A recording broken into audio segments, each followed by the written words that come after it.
Hi, this is Mark from Altcoin Buzz. We're going to take a look at Bitcoin today, a little bit earlier than I normally do, only because I've got some stuff to do tomorrow. But let's take a look at the charts, see how the week's starting to shape up. Bitcoin's getting to a point where it's got to make a decision here on whether it wants to try and reach for that $15,000, $16,000 area or whether it's going to retest back down into the low nines. Let's take a look. Okay, so we're taking a look at the 4-hour chart right now on Bitcoin. And what we have going on, just these gray areas, these gray lines, I should say, and the gray arrows are just signifying where our weekends have been lately. And you can see that we've ended the weekend on a decline over the last couple of weeks.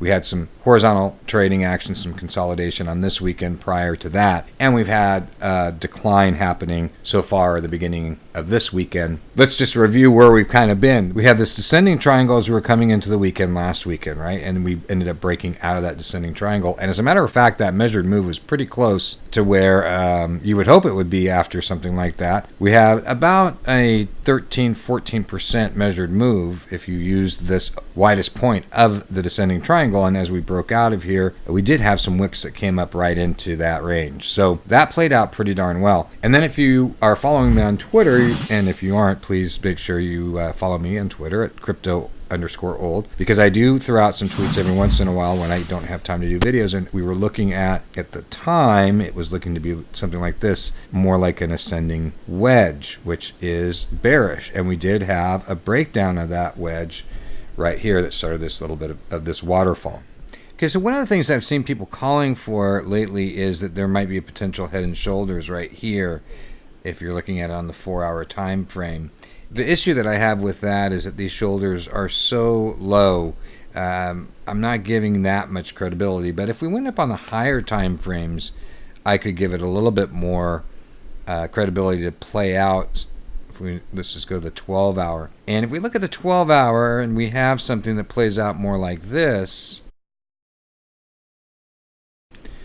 I might consider that to be a stronger play on a head and shoulders. And if that were to happen, you'd have approximately another 12% move down. From a breakout somewhere in here, 12% would take us back into the prior swing low of about $10,000 again. And that would be obviously a critical area because we'd have something that looked like almost a triple top. And so then your threat becomes not being able to hold support there and dropping back down into these prior areas that lie right around 9,000 to call it 8,600. That's also, like we talked about in the prior video, these gaps on the futures charts like to be filled, and this gap down here at that $9,000 range has not been filled yet.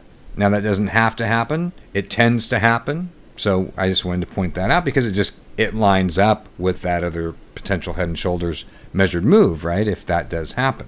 So we did have the breakdown of that ascending wedge. Overall, we do have this trend of higher highs and higher lows. If we can use this area as support and get a reaction off of this and get back up at the beginning of the week, well then, potentially forming a head and shoulders, true. We could just continue to keep moving up this channel that we seem to be having in here and just having a little bit more range on the highs and the lows as we continue to move up. The concern that I have is that we've got, on this whole trend, we've got declining volume, right? So at the peak of about 14,000 at the highest, we have volume that is continuing to decline. And we're now trading below the 21-day moving average. On the Ichimoku cloud, you can see that 21-day moving average is in the blue. We're below that. We're potentially going to break the 50-day moving average, and that 50-day moving average has been very good support for us all through this trend. So if we do end up breaking that 50-day moving average, that's going to be very concerning. If we cannot hold in the support area, at least to the prior swing low, and the convergence of where the 21 and the 50 broke back apart again, which is basically at 10.5. If we break below that, there really isn't much resistance until we get down to try and find support around 93, 9,000 in that area. The point of control as we look at this move up from here is sitting at $8,700.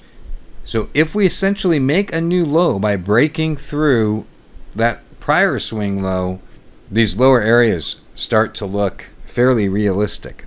We have had the bulls defend this area very well. Defended right at the bottom of the box, defended at the bottom of the box, defended at the top of the box. So we could come back up out of here and find another test of the upward channel and another retest of the support area once again, much like we had back in here. That would put us back like with a close at about $13,000, not just a wick potentially, and then coming back down and retesting somewhere in the $12,000 range. And we just end up having a very nice channel start to develop upwards. That is the bullish side.